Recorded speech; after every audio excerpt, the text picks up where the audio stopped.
출애굽기 13장 1절부터 16절입니다.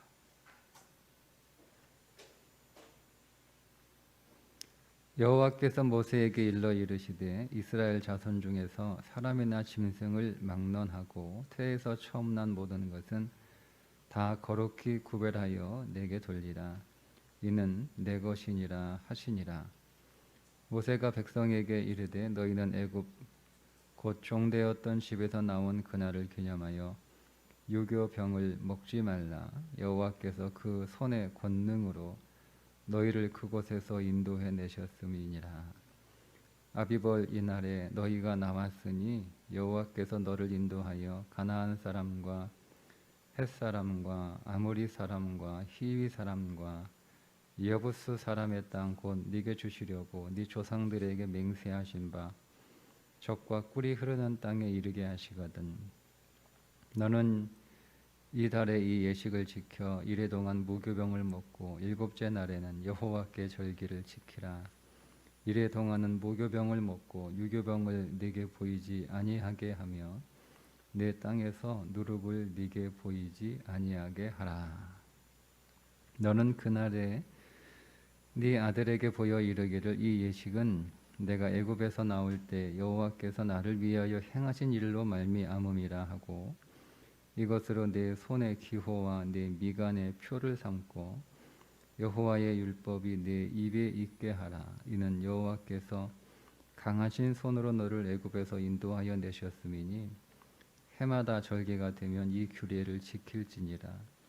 여호와께서 너와 네 조상에게 맹세하신 대로 너를 가나안 사람의 땅에 인도하시고 그 땅을 네게 주시거든. 너는 태에서 처음 난 모든 것과 네게 있는 가축의 태에서 처음 난 것을 구별하여 여호와께 돌리라. 수컷은 여호와의 것이니라. 나귀의 첫 새끼는 다 어린 양으로 대속할 것이요 그렇게 하지 아니하려면 그 목을 꺾을 것이며 네 아들 중 처음 난 모든 자는 대속할지니라.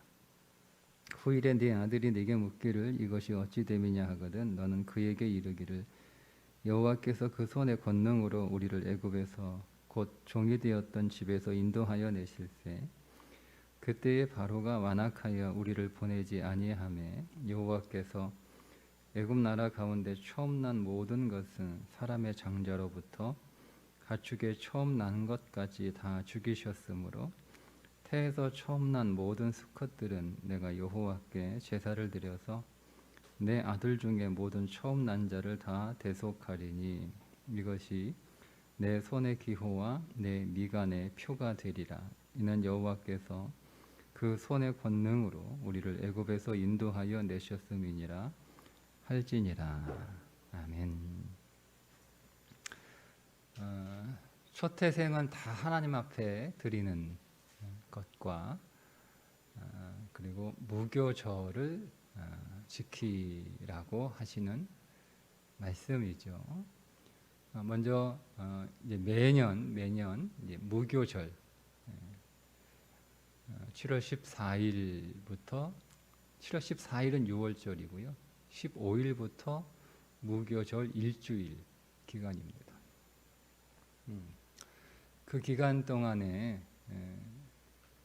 그 누룩이 있는 것을 결코 먹어서는 안 되고 그리고 집안에 누룩을 두어서도 안 된다 이렇게 말씀을 하시는 것과 첫째 사람이든 가축이든 초태생은 하나님 앞에 다 드리는 것을 말씀하고 있는데 이것들을 항상 그렇게 해야 되는 거예요. 한 번 그렇게 하는 게 아니라 계속 그렇게 해야 되는 거예요. 이것의 영적인 의미를 좀 함께 나누고 싶은데요. 매년 무교절을 지키라라고 하는 말씀은 특별히 누룩을 넣지 말라, 누룩 넣는 빵을 먹지 말라, 누룩 없이 빵을 먹어라. 누룩 없이 빵을 먹으면 빵이 딱딱해지죠, 그죠? 먹기가 불편해. 누룩을 넣으면 빵이 좀 커지기도 하지만 빵이 부드러워지잖아요. 근데 누룩을 안 넣으면 빵이 딱딱합니다. 그냥 밀가루 반죽해서 구우면 딱딱하죠. 뭐 그게 맛도 없고 먹기에도 거칠고 그래요. 그리고 그 일주일 동안 무교절을 지내면서 집안에 누룩이 있으면 안 돼요. 이 땅에 누룩이 없게 하라 할 때 그 땅은 바늘 하나 꽂을 수 없을 만큼 좁은 땅이라도 누룩이 있으면 안 된다는 뜻이에요. 그러니까 절대 누룩이 있으면 안 된다는 뜻이죠. 여기서 누룩은 죄를 가르치는 거예요. 죄를 가르치는 거예요. 자, 그러면 세상은 어떤 곳이냐라는 것을 늘 기억하라는 거죠. 애굽에서 종되었던 것을 기억해라. 이렇게 말씀하고 있으니까 우리가 지금 살고 있는 세상, 근데 우리는 이 세상을 떠났습니다. 여러분, 우리는 이 세상을 지금 떠났나요? 우리가 살고 있는 이 세상은 어떤 세상이냐면 누룩으로 가득한 세상이라는 거죠. 즉 죄로 가득한 세상이고, 사실은 우리가 이 세상이 즐겁고 이 세상이 좋고 그렇지만 이 세상은 사망이라는 거예요. 이 세상은 사망이라는 거예요. 그것을 항상 기억하는 거죠. 항상 기억하는 거죠. 가나안에 살고 있을 이스라엘, 출애굽한 이스라엘 2세대들과 그들의 후손들은, 특별히 그들의 후손들은, 가나안 2세대들은 사실 애굽을 잘 몰라요. 왜냐하면 어릴 때 나온 사람들, 20세 이하의 사람들이잖아요. 20세 이상의 가나안 1세대는, 아니 출애굽 1세대는 다 죽었으니까 광야에서. 그러니까 20세 이하의 사람들이고, 그 20세 이하의 사람들이 40년 광야를 생활하다가 40년, 출애굽한 지 40년 만에 가나안에 들어갔으니까 나이가 그죠? 그러니까 사실 그 사람들은 가나안에 들어가 살지만 애굽 땅에 대한 기억이 좀 희미한 사람들이에요. 그리고 광야에서 태어났거나 가나안에서 태어난 그 이후의 후손들은 애굽을 전혀 모르는 사람들이죠. 그러니까 가나안밖에 모르는 거예요.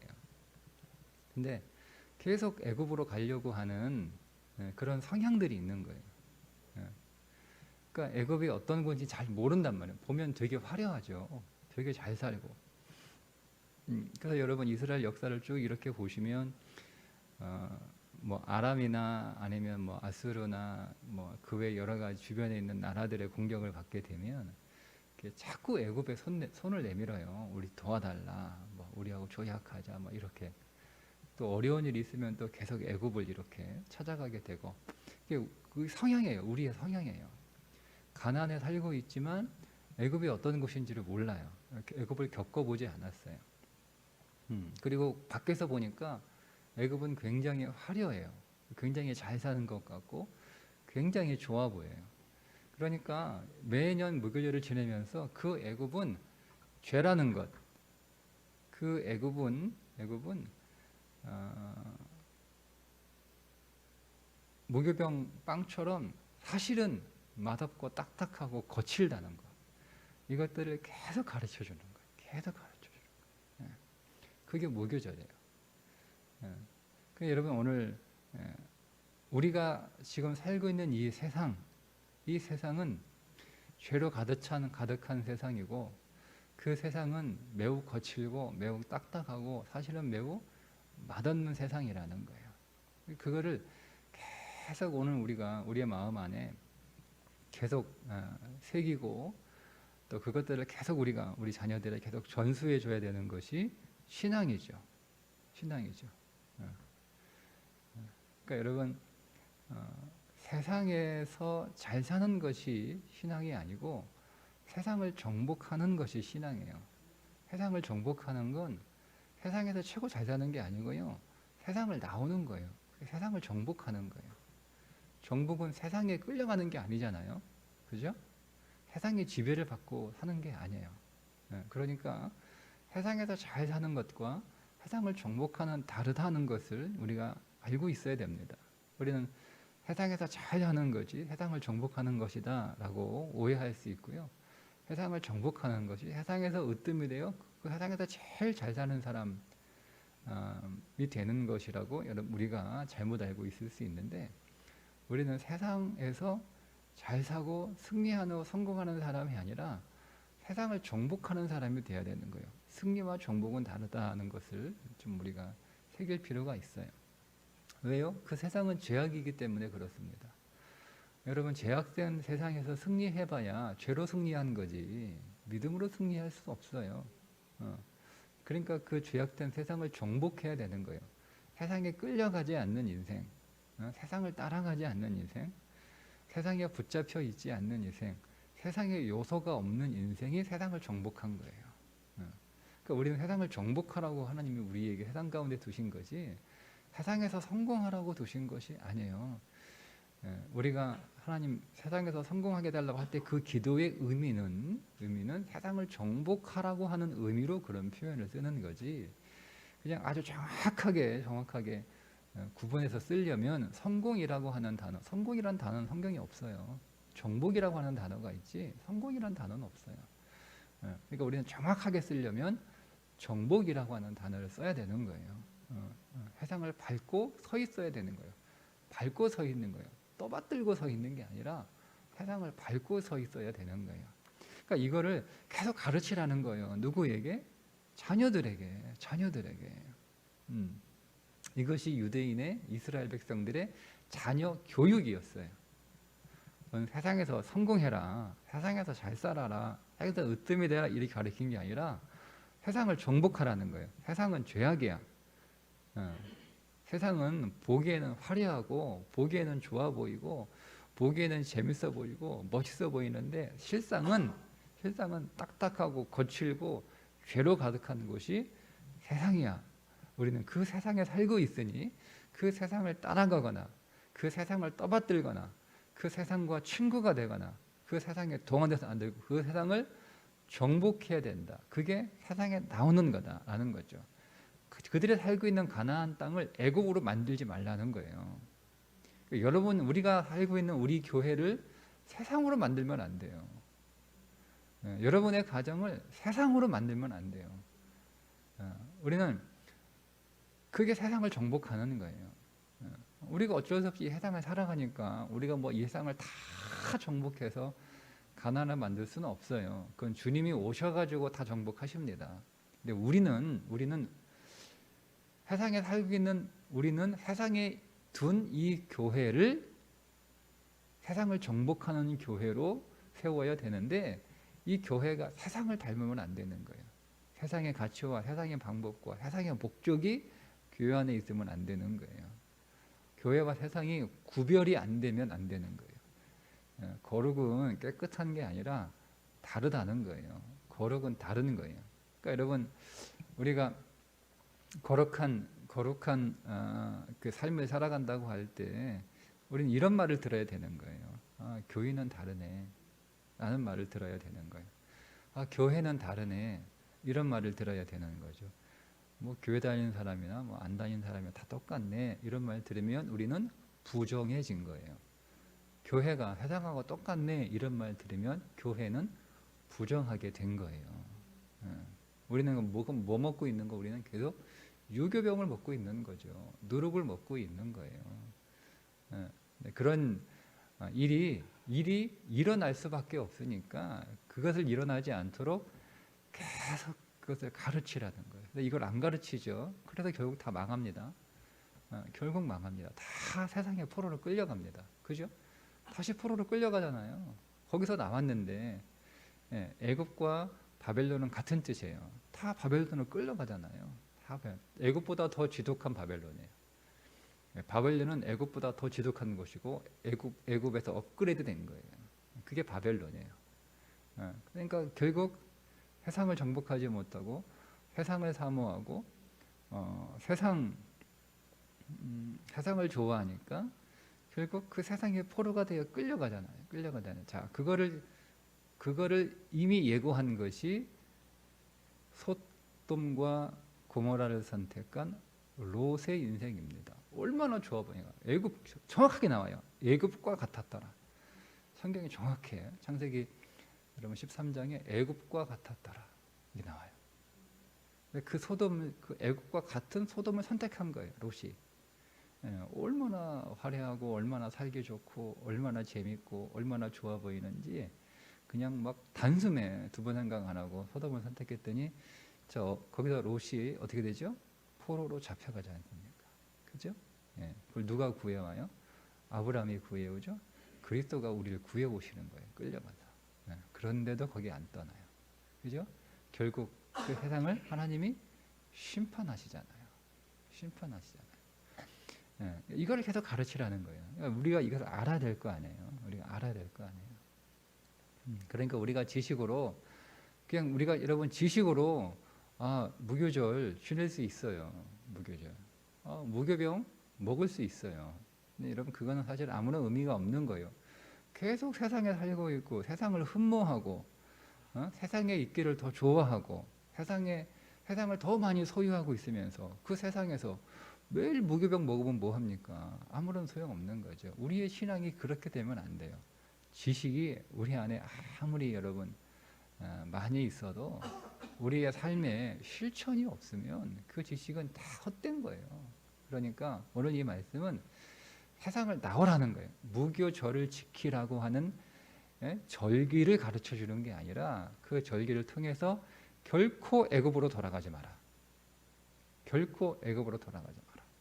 애굽으로는 유학도 보내지 마라 이거예요. 애굽으로는 여행도 가지 마라 이 뜻이에요.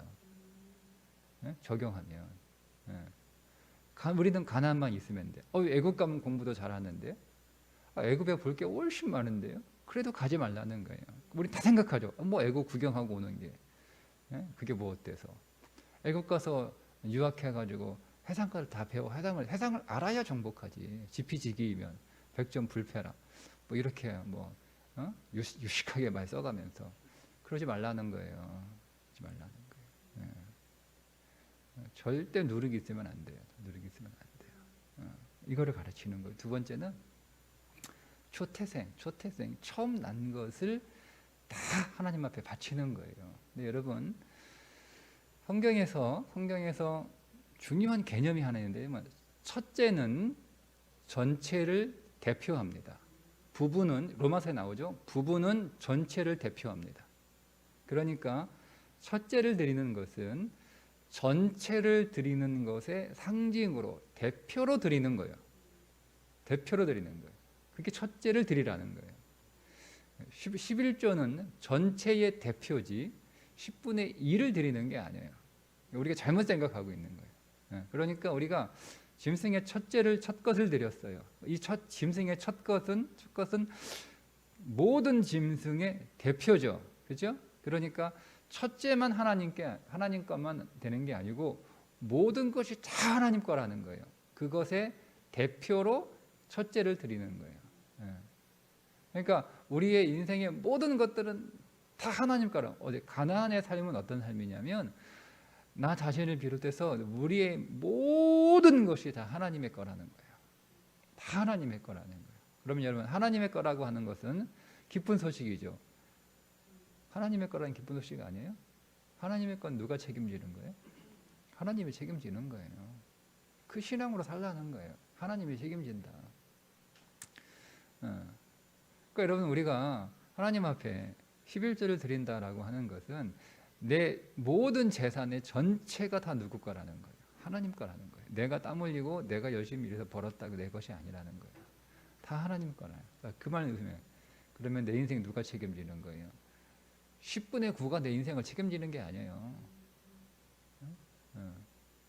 다 하나님이 책임진다라고 하는 거예요. 그 고백이에요. 그 고백. 11조 드렸으니까 땡? 그거는 종교죠. 그건 종교죠. 두 번째는 다 하나님의 거니까 무엇을 위해 사용해야 된다는 거예요? 생명을 위해 쓰라는 얘기예요. 생명을 위해. 그러니까 여러분 내가 다 살기 위해서 내가 음식을 위해서 먹는 것이고 내가 입을 옷을 위해서 돈을 쓰는 것이고 내가 살 집을 위해 돈을 쓰는 거죠. 근데 그게 생명을 위해서 쓰는 거예요. 생명을 위해서. 자, 내가 생명을 위해서 음식을 먹어요. 근데 과도하게 먹으면 어떻게 됩니까? 병들죠. 그죠? 그러니까 똑같이 음식을 먹는데 생명을 위해서 먹는 것과 즐거움을 위해 먹는 것의 차이가 다른 거예요. 결과가 다른 거예요. 생명을 위해서 먹으면 내 몸이 살아요. 건강해요. 근데 음식 너무 맛있어. 먹는 재미가 있는 거야. 그래가지고 그거를 과도하게 먹는 거예요. 과하게. 그럼 어떻게 돼요? 병 걸려요. 못 먹어서 걸린 병은 고치는데 잘못 먹어서 너무 많이 먹어서 걸린 병은 고치기가 어렵습니다. 그죠? 네. 내가 살려고 옷을 입는 거잖아요. 그죠? 근데 좋아 보이는 옷들은 다 사고 싶어. 과도하게 쓰는 거잖아요. 집이 필요해요. 그러니까 내가 딱 내 생명을 위해서 거할 처소만 있으면 되는 거예요. 근데 그것을 벗어나는 거예요. 그런 건 과도하게 쓰는 거예요. 그러니까 다 병에 걸립니다. 다 질병이 찾아옵니다. 다 질병. 그게 첫 것을 드린다라고 하는 것의 의미예요. 가나안에 살면서 다 하나님이 주신 건데 그걸 다 생명을 위해서 쓰라는 거예요. 생명을 위해서. 그러면 하나님이 나의 생명을 유지하기 위해서 주셨단 말이에요. 그죠? 거기에는 반드시 다른 사람의 생명을 위한 것도 포함되어 있는 거예요. 우리가 그 생각을 그걸 하고 살아야 되는 거예요. 또 그런데 첫째를 드리는데 예외가 두 가지 하나 있어요. 첫째, 나귀는 첫째를 드릴 수 없어요. 그죠? 아니, 맞죠? 나귀. 12절에 13절에 나귀의 첫 새끼는 다 뭘로 대체하라는 거예요? 어린 양으로 대체하라는 거예요. 왜 그렇죠? 성경에서 나귀는 무엇을 상징하느냐가 중요한 거죠. 성경의 나귀는 우리가 나귀예요. 성경에서 짐승 가운데 사람을 상징하는 아주 고집스럽고 목이 굳고 뻣뻣하고 교만하고 이게 이 상징으로 나귀예요. 나귀는 목을 꺾으라 그래요. 우리의 목이 꺾여야 되는 거예요. 자, 이 나귀는 대신 어떻게 해요? 어린 양의 첫 새끼를 대신 드려야 되는 거예요. 자, 그것은 상징이죠. 상징이죠. 그래서 그 뒤에 이것이 무엇을 의미하는지가 나오는 거예요. 뭐가 나옵니까? 그렇게 하지 아니하려면 그 목을 꺾을 것이면 자, 네 아들 중 처음 난 모든 자는 뭐 하라고요? 대속하라고. 그러면 아들도 짐승도 다 첫째를 하나님 앞에 제물로 드려야 되는데 그러면 사람도 그렇게 해야 되는 거 아니에요? 사람을 하나님이 제물로 드릴 수 없잖아요. 그죠? 그러니까 사람은 누구를 대속하는 거예요? 무엇으로? 사람도 어린 양으로 대속해야 되는 거예요. 이게 진실이죠. 하고 싶은 이야기예요. 우리는 다 하나님의 것인데 그럼 우리는 다 제단 위에 제물로 다 올라가 있어야 되는 거예요. 사제가 다 잘려가지고 배가 갈라지고 각이 떠진 상태에서 올라가 된단 말이에요. 근데 그렇게 할 수 없어요. 대신 누가 올라가신 거예요? 예수 그리스도가 올라가신 거예요. 우리 대신. 그러니까 여러분 우리가 이 세상에서 나올 수 있는 것도 예수님의 덕분이죠. 안 그러면 우리 세상에서 죽을 수밖에 없는. 세상에서 우리는 건져진 거예요. 우리가 우리 발로 못 나와요. 우리 10가지 재앙 받잖아. 우리는 계속 세상에 있고 싶어요. 우리는 그 세상에서 결국 죽을 수밖에 없는. 여러분 9가지 재앙은요. 그냥 하나님의 재앙을 내리시는 거예요. 근데 10가지 재앙은 성경을 제가 일부러 그 부분 보지 않았는데 자세히 보시면 하나님이 내려오십니다. 그리고 하나님이 심판하시고 하나님이 친히 심판하시고 하나님께서 백성들을 데리고 나가십니다. 히브리어 표현이 그렇습니다. 우리 성경 그렇게 표현이 안 돼 있어요. 나중에 그 문제 설교를 할 거예요. 그러니까 여러분 우리는 스스로 못 나오는 거예요. 세상을. 그분이 오셨잖아요. 예수님이 오셨잖아요. 그 예수님이 세상을 심판하세요. 자기 몸에 심판하시는 거예요. 그리고 거기에 우리를 담아서 나가시는 거예요. 우리를 담아서. 그러니까 우리가 우리 발로 아니라 주님이 오늘 우리를 다 당신 안에 담으시고 우리 대신 십자가에서 우리와 함께 죽으시고 그리고 나가시는 거예요. 부활로 나가시는 거예요. 세상에. 승천하시잖아요. 그러니까 우리가 세상에서 세상에서 우리가 그리스도로 인하여 그리스도가 대속이 되셔서 그리스도로 인하여 그분 안에 담겨서 세상을 나왔다는 것을 항상 기억하라는 거예요. 항상. 그러니까 우리는 계속 건져질 때마다 누구를 찾으면 되는 거예요? 그리스도를 찾으면 되는 거예요. 우리가 늘 사망 가운데 있을 때, 늘 불행 가운데 있을 때, 늘 어둠 가운데 있을 때, 늘 고난 가운데 우리 스스로 못 나갑니다. 그리스도가 우리를 건져 주셔야 되는 거예요. 그러니까 그 그리스도를 항상 기억하라는 거죠. 항상. 이것은 소망이기도 해요. 이스라엘 백성들에게는 궁극적으로 이 세상에서 우리를 건질 메시아가 오신다는 거예요. 그 메시아를 대망하라는 거죠. 그리고 그 메시아가 오셨죠. 자, 그러니까 우리들에게 메시아가 이제 오셨어요. 자, 이제 오늘 우리는 다시 오실 그리스도를 기다려야 되는 거예요. 우리를 완전히 건지실, 이 세상을 완전히 심판하시고 우리를 완전히 건지셔서 우리를 온전하게 하실 그리스도를 대망하는 거죠. 그러니까 오늘 우리가 그리스도가 오늘 우리 가운데 오셔서 오늘 우리의 심령은 평안을 느끼지만 우리의 육신은 여전히 고난 가운데 있습니다. 해상 가운데 있으니까. 그러니까 여러분, 우리의 심령만 평안할 수밖에 없는 게 이 땅에서 우리의 삶의 현실이에요. 몸까지 왜 고단할까? 몸까지 평안할까? 마음은 평안한데 몸이 너무 힘들어요. 그죠? 당연한 거예요. 우리 몸은 세상에 있으니까 아직. 그래서 주님 다시 오실 주님을 기다리라는 거예요. 대신 오늘 우리의 마음은 편안하잖아요. 그게 다른 거예요. 세상 사람들은요, 심령이 힘들어요. 심령이. 그들의 마음이 지옥이에요. 한번 가서 물어보세요. 다 거짓말하고 있는 거예요. 솔직하게 얘기해봐라. 어디가 지옥이냐? 내 마음이 지옥이라고 다 얘기합니다. 솔직하게 얘기하라고 그러면. 우리는 어디가 천국이에요? 내 마음이 천국인 거예요. 그게 다른 거예요. 우리도 그들처럼 고생합니다. 우리도 그들처럼 삶에 고난이 있습니다. 우리도 그들처럼 삶에 불행이 있고 삶의 아픔이 있고 삶의 슬픔이 있습니다. 그런데 우리에게 뭐가 복인 거예요? 내 마음은 평안한 거예요. 네? 내 영이 평안해.